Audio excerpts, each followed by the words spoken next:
నమస్తే, welcome to hash tag you. నేను మీ Rajesh. So ప్రస్తుతం తెలంగాణ రాజకీయాలన్నీ కూడా బీఆర్ఎస్ పార్టీ చుట్టూ, అట్లాగే కవిత సస్పెండ్ గురించి దాని చుట్టూ తిరుగుతున్నారు. అంటే కవిత ఏం సంచలనానికి తెరలేపబోతున్నారు, కొత్త పార్టీ అన్నారు, ఇట్లా డిఫరెంట్ అంశాలు తెర మీద తీసుకొచ్చారు. పెద్ద ఎత్తున పొలిటికల్ సర్కిల్స్ చర్చ జరుగుతుంది. కానీ ఇక్కడ ఆమె ప్రధానంగా సస్పెండ్ అయిన తర్వాత మీడియా ముందుకు వచ్చి పెద్ద ఎత్తున బీఆర్ఎస్ పార్టీలో ఉన్నటువంటి అగ్రనాయకత్వాన్ని జాగ్రత్తగా ఉండడం హెచ్చరిస్తూ ఆమె ప్రాథమిక సభ్యత్వానికి ఎమ్మెల్సీ కూడా రాజీనామా చేశారు. సో ఇప్పుడు పూర్తి స్థాయిలో క్లారిటీ ఇచ్చారని కనిపిస్తుంది. సోషల్ మీడియాలో వచ్చిన ప్రచారాన్ని అంతా కూడా ఆమె కొట్టిపడేశారు. అయితే ఇక్కడ ప్రధానంగా అక్రమ కేసుల్లో జైలుకు వెళ్ళి వచ్చినటువంటి తర్వాత చాలా వరకు జరుగుతున్నటువంటి పరిణామాలన్నింటి కూడా ఆమె పార్టీ అంతర్గతంగా జరిగినటువంటివి, పార్టీ వ్యతిరేక కార్యక్రమాలను కూడా ముద్రేసినటువంటి నేపథ్యంలో వ్యతిరేకంగా ఎప్పుడూ ప్రవర్తించలేదన్న అంశాన్ని కొంత క్లారిటీ ఇచ్చారు. సో ఇప్పుడు సస్పెన్షన్ వార్తలను మీడియాలోనే చూసినట్టుగా ఆమె చెప్తూనే సస్పెండ్ చేసినట్లు కొంత కేసీఆర్ కావాలనే కేసీఆర్ పైన ఒత్తిడి తీసుకొచ్చారు. తన తండ్రి దేవుడు లాంటి వాళ్ళు, అంటే మా కుటుంబాన్ని ఖచ్చితంగా విచ్ఛిన్నం చేసేందుకు కుట్ర జరుగుతోంది. ఆ కుట్రదారులు ఎవరో కాదు, కట్టప్పగా ఉన్నటువంటి హరీష్ రావు, అట్లాగే జోగినిపల్లి సంతోష్, వీళ్ళిద్దరు టార్గెట్గానే కవిత కొంత ఆరోపణలు సీరియస్గా చేసింది. గులాబీ పార్టీ కండువా కప్పుకొని పార్టీ తరఫున ప్రజా సమస్యలపైనే పోరాడుతున్నామే తప్ప ఎక్కడ కూడా పార్టీ వ్యతిరేక కార్యక్రమాలకి నేను పాల్గొనలేదు అంటూ కూడా క్లారిటీ ఇచ్చారు. అయితే ఇక్కడ ప్రధానంగా పెద్ద ఎత్తున సస్పెండ్ చేయడానికి కూడా చాలా వరకు కుట్రపూరితంగానే చేశారు నన్ను. మరోవైపు నన్ను పార్టీ నుంచి ఇవాళ గెంటేసినప్పటికీ కూడా భవిష్యత్తులో మిమ్మల్ని అన్న కేటీఆర్ను కూడా గెంటేసే అవకాశాలు ఉన్నాయి. అంటే పార్టీని హస్తగతం చేసుకోవడానికి అతి పెద్ద కుట్ర జరుగుతుంది బీఆర్ఎస్ పార్టీలో అనే అంశాలను స్పష్టంగా చెప్పారు. అంటే ఇది తన లైఫ్ సమస్యగా, పొలిటికల్ కెరీర్ సమస్యగా, అట్లాగే తెలంగాణ యావత్ ప్రజానీకానికి బీఆర్ఎస్ పార్టీ కొంత క్యాడర్ కూడా ఇదొక సమస్యగా ఉంది. ఖచ్చితంగా దీన్ని మీరు సీరియస్గా పరిగణించాలి అనే అంశాలను కూడా కొంత కేసీఆర్కి హెచ్చరించినట్టుగా మనం చూడాలి. సో ఇప్పుడు ఒక రకంగా చెప్పాలంటే కేసీఆర్ కూతురుగా పుట్టడమే నా అదృష్టం, సామాజిక తెలంగాణ ఎజెండా తీసుకోవడం నా తప్ప, సామాజిక తెలంగాణ కోసం తన తండ్రి పాటుపడ్డాడు. ఇటువంటి సందర్భాల్లో సామాజిక తెలంగాణ అంశాన్ని నేను తెర మీద తీసుకొచ్చాను, దాన్ని కూడా కొంత కుట్రగా చిత్రీకరించే ప్రయత్నం చేశారు. అంటే ప్రతి ఒక్కటి కూడా బీఆర్ఎస్ పార్టీ లైన్ ఏమీ క్రాస్ అవ్వలేదు, బీఆర్ఎస్ పార్టీ లైన్లోనే బీఆర్ఎస్ పార్టీ కార్యకర్తలందరినీ కూడా కలుపుకొని నేను ముందుకెళ్ళి కొంత పొలిటికల్ యాక్టివిటీస్ చేశాను తప్ప ఎక్కడ కూడా పార్టీని విభేదించి పూర్తిగా ముందుకు పోలేదని అని చెప్పారు. మరోవైపు పెద్ద ఎత్తున, అంటే ఇది ఒక రకంగా చెప్పాలంటే ఏ బిడ్డకు ఇంత కష్టం రాకూడదు, ఇద్దరు వ్యక్తులు నా కుటుంబాన్ని, కల్వకుంట్ల కుటుంబాన్ని విచ్ఛిన్నం చేసే దిశగా, నాశనం చేసే దిశగా కొంత వాళ్ళు ముందుకు కదులుతున్నారు అనేది స్పష్టంగా ఆమె చెప్పుకుంటూ వచ్చారు. సో ఇప్పుడు ఖచ్చితంగా భవిష్యత్తులో దేవుడే చూసుకుంటారు, ఖచ్చితంగా వాళ్ళు కూడా ఇంతకింత అనుభవిస్తారు అని చెప్పారు. అంటే ఇప్పుడు రేవంత్ రెడ్డితో కలిసి హరీష్ రావు కుట్రలు చేస్తున్నారు అనే అంశాన్ని ఆమె తెర మీద తీసుకొచ్చారు. సో మొన్న పెద్ద ఎత్తున అనకొండలను పోలుస్తూనే మరోవైపు అదే అనకొండలు ఇవాళ కూడా అవే వర్డ్స్ స్టిక్ ఆన్ అవుతూ మొన్న చెప్పినటువంటి ఇద్దరు నేతలు కూడా నాపై చిలువలు పొలవలుగా విస్తృతంగా ప్రచారం చేయిస్తున్నారు. హరీష్ రావు, సంతోష్ రావు ఇంట్లో ఉన్నటువంటి బంగారం సామాజిక తెలంగాణ అవుతుందా, ఎట్లా అవుతుంది, ఇది నా కుట్రలు నా మీద జరుగుతూ ఉంటే చెల్లిగా వర్కింగ్ ప్రెసిడెంట్గా ఉన్నటువంటి కేటీఆర్ నా పైన ప్రచారాన్ని ఆపాలని అనుకున్నాను, కానీ ఆపే దిశగా వెళ్ళట్లేదు. పార్టీలో ఏం జరుగుతుందో సరే మీరు ఇప్పటికైనా తెలుసుకోండి. నేను బీఆర్ఎస్ భవన్కి వచ్చి నా సొంత పార్టీలాగా నేను ఫీల్ అవుతున్నా. బీఆర్ఎస్ భవన్కి వచ్చి నేను అనేక సందర్భాల్లో అక్కడ కూర్చొని 100 రోజులు దాటిపోయింది, కనీసం నేను చెప్పినప్పుడు కూడా ఇప్పటిదాకా కనీసం పట్టించుకున్నటువంటి దాఖలాలు లేవు. నాకే ఈ విధంగా జరిగితే రేపు పొద్దున్నే క్యాడర్కి ఏంటి అంటే ఇండైరెక్ట్గా హరీష్ రావుని టార్గెట్ చేస్తానని డైరెక్ట్గానే కనిపించింది. మరోవైపు రేవంత్కి హరీష్ రావు సరెండర్ అయిన అంశాలని కూడా తర్వాతనే ఈ కుట్రలు మొదలైనట్టుగా ఆమె చెప్పుకుంటూ వచ్చారు. ఇదంతా కేవలం హరీష్ రావు వ్యక్తిగత లబ్ధి కోసమే, పార్టీని విచ్ఛిన్నం చేసే దిశగా కొంత ట్రబుల్ షూటర్గా పేరొందినటువంటి హరీష్ రావు ట్రబుల్స్ ఆయనే క్రియేట్ చేసి మరోవైపు ట్రబుల్ షూటర్గా పేరు తెచ్చుకున్నారు. సో ఇప్పుడు రేపటి రోజున కేటీఆర్ కూడా ప్రమాదం పొంచి ఉంది. ఇదే ప్రమాదం అంటే నాకు ఇవాళ అయింది, రేపు మీకు అవుతుంది, రేపు పొద్దున్నే కేసీఆర్ గారికి కూడా అవుతుంది. హరీష్ రావు ఖచ్చితంగా బీజేపీతో టచ్లో ఉన్నాడు, రేవంత్కు సరెండర్ అయిపోయారు. హరీష్, రేవంత్ ఒకే విమానంలో పర్యటించిన తర్వాతనే ఈ కుట్రలు ప్రారంభమైనాయి.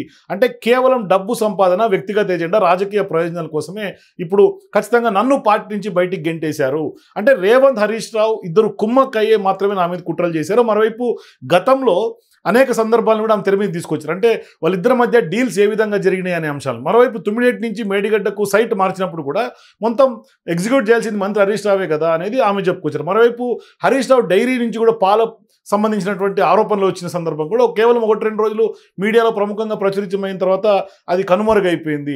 అంటే హరీష్ రావు ట్రబుల్ షూటర్ కాదు, కేవలం డబుల్ షూటర్గా ఆమె చెప్పుకుంటూ వచ్చారు. అంటే ట్రబుల్స్ ఆయనే క్రియేట్ చేసి కొంత సాల్వ్ చేసినట్టుగా బీఆర్ఎస్ పార్టీలో కొంత కలరింగ్ ఇచ్చుకుంటారు. అంటే ఒక మీడియా మేనేజ్మెంట్ చేయడంలో హరీష్ రావు దిట్ట, మీరు కూడా నేర్చుకోండి కేటీఆర్ చెప్తూనే 2018 ఎన్నికలప్పుడు కూడా 25 మంది ఎమ్మెల్యేలకు అడిషనల్గా కొంత సొంతంగా ఆయన ఫండ్ ఇచ్చారు. ఆ ఫండింగ్ అంతా కూడా కాళేశ్వరం నుంచి వచ్చినటువంటి దోచుకున్నటువంటి డబ్బే కదా. మరోవైపు మీరు ఎందుకు అట్లా పంచాల్సి వచ్చింది అంటే పార్టీ లైన్ క్రాస్ చేసింది ఎవరు అనే అంశాలను చెప్పుకొచ్చారు. మరోవైపు మీకు ఎందుకు సెకండ్ ఎజెండా ఉంది, హిడెన్ ఎజెండా ఏంటి అంటే పార్టీ ఓడిపోయినా, కేసీఆర్ గారు ఓడిపోయినా, సిరిసిల్లలో కేటీఆర్ ఓడిపోయినా ఈ రాజీ అంటే నిజామాబాద్లో ఆఖరికి తనను ఓడించే కుట్ర కూడా జరిగిందని కవిత చెప్పుకుంటూ వచ్చారు. అట్లాగే కేవలం ఇప్పటికైనా ఇంత జరిగిన తర్వాత నక్కజిత్తులను కొంత గమనించండి అంటే కామారెడ్డిలో కేసీఆర్ ఓటమికి కూడా ప్రయత్నాలు జరిగినాయి. అందులో కూడా సంతోష్ రావు, హరీష్ రావు హస్తం ఉంది. హుజూరాబాద్లో ఈటల రాజేందర్ గెలవడానికి హరీష్ రావే కారణం. ఆయన్ని బయటికి పంపడానికి అంటే హరీష్ రావు, ఈటల రాజేందర్తో పాటు చాలామంది కీలక నేతలు ఎవరెవరైతే ఉన్నారో వాళ్ళందరూ కూడా విజయశాంతి నుంచి మొదలుకుంటే విజయరామారావు, అట్లాగే చాలామంది బీఆర్ఎస్ పార్టీ నుంచి బయటకు వచ్చినటువంటి చాలామంది నాయకులందరికీ కూడా వీళ్ళే ఖచ్చితంగా హరీష్ రావే కొంత బయటికి పంపే ప్రయత్నాలు చేశారు. మరోవైపు సంతోష్ రావు మీద కూడా కొంత కీలకమైనటువంటి ఆరోపణలు చేశారు. ఆయన కేవలం కూరలో ఉప్పు లాంటి వాళ్ళు. జగ్గారెడ్డి, విజయశాంతి, విజయరామారావు వీళ్ళందరూ కూడా పార్టీ వీడిని హరీష్ రావు అని చెప్తూనే 6 అడుగుల బుల్లెట్ ఈరోజు నాకు గాయం చేసింది, రేపు పొద్దున్నే మీకు కూడా గాయం చేసే అవకాశాలు ఉంటాయి, 6 అడుగుల బుల్లెట్ కాదు. సో ఇప్పుడు ఖచ్చితంగా బీఆర్ఎస్ పార్టీలో ప్రధానంగా జరుగుతున్నటువంటి పరిణామాలన్నింటినీ కూడా ఆమె చెప్పే ప్రయత్నం చేశారు.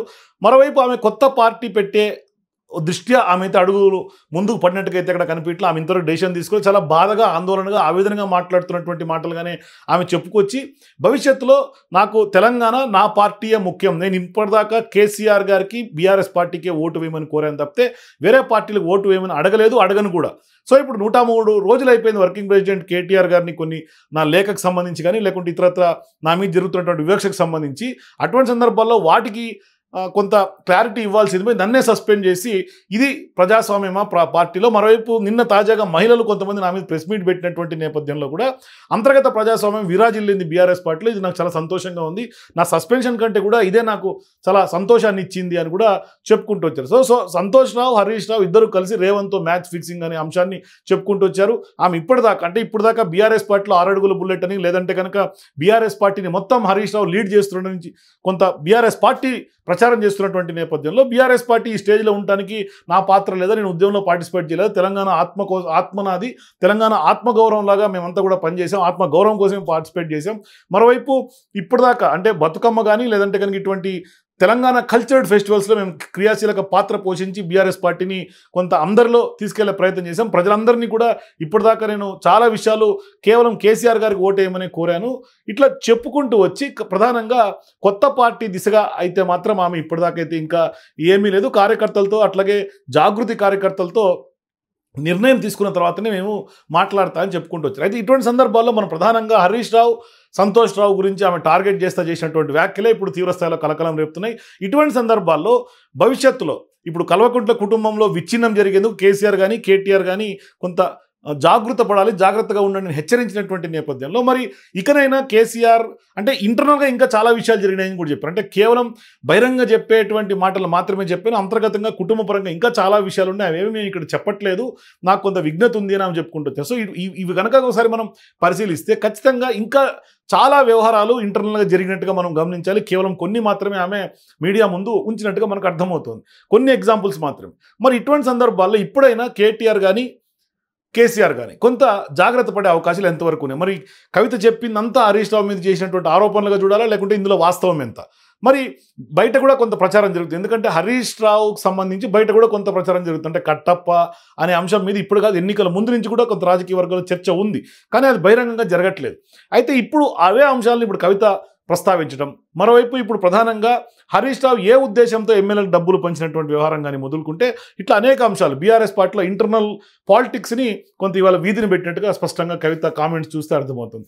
సో ఈ పరిణామాల నేపథ్యంలో బీఆర్ఎస్ పార్టీకి ఖచ్చితంగా కవిత బయటికి రావటం, బయటికి సస్పెండ్ చేయటం అనేది తీవ్రమైనటువంటి డ్యామేజ్గానే మనం చెప్పాలి.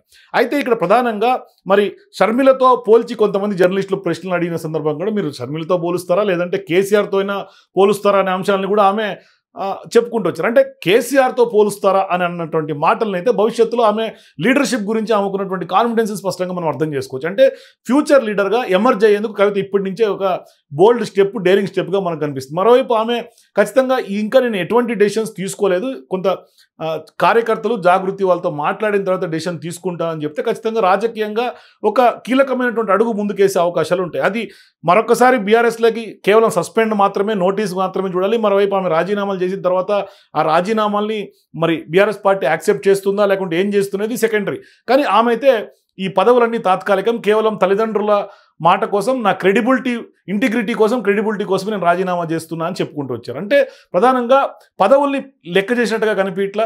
మొదటి నుంచి బీఆర్ఎస్ పార్టీ నాయకులు ఎవరు పదవులకి పెద్దగా ప్రియారిటీ ఇచ్చినట్టుగా మనకైతే కనబడట్లేదు. సో ఇటువంటి నేపథ్యంలో ఆమె కూడా ఎమ్మెల్సీ పదవికి, పార్టీ సభ్యత్వానికి కూడా రాజీనామా చేసిన తర్వాత ఇప్పుడు ఆమె ఏం చేయబోతున్నారనేది తెలంగాణ రాజకీయ వర్గాల్లో ఉన్నటువంటి ప్రశ్న. మరి ఆమె బీఆర్ఎస్ పార్టీలో ఇప్పుడు వాళ్ళ తండ్రిని, కేటీఆర్ని ఒక్క మాట కూడా అనలా. కేవలం గతంలో అమెరికా పర్యటన నుంచి వచ్చిన తర్వాత ఏదైతే కేసీఆర్ చుట్టూ దయ్యాలు ఉన్నాయి అని చెప్పిందో ఆ దయ్యాల యొక్క గుట్టు ఇప్పుడు బయట పెట్టేట్టుగా కనిపిస్తుంది. సో ఇప్పుడు ఆ దయ్యాలు ఎవరో కాదు, గతం నుంచి కూడా ఆమె కామెంట్స్ చేసినప్పటి నుంచి కూడా హరీష్ రావు, సంతోష్ మీదనే అందరి దృష్టి ఉండింది, దయ్యాలు వాళ్ళే అనేది చాలామంది చెప్పుకుంటూ వచ్చారు. అయితే ఇప్పుడు ఆ దయ్యాల యొక్క నిజస్వరూపం ఆమె స్వయంగా మీడియా ముందు బయట పెట్టినట్టుగా మనకు కనిపిస్తుంది ఆమె ప్రెస్ మీట్ యొక్క విశ్లేషణ చూస్తే.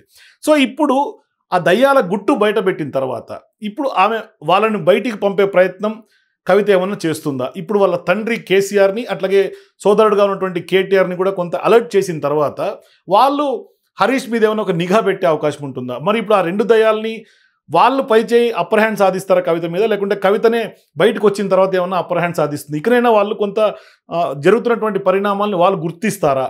ఏం జరుగుతుంది ఇక్కడైనా గుర్తించండి అని నాన్నని కోరుతున్నటువంటి నేపథ్యంలో, ఆందోళనగా బాధగా కోరుతున్నటువంటి సందర్భంగా మరి ఆయన ఇప్పటికైనా కొంత అలర్ట్ అయ్యే అవకాశాలు ఎంతవరకు ఉన్నాయి?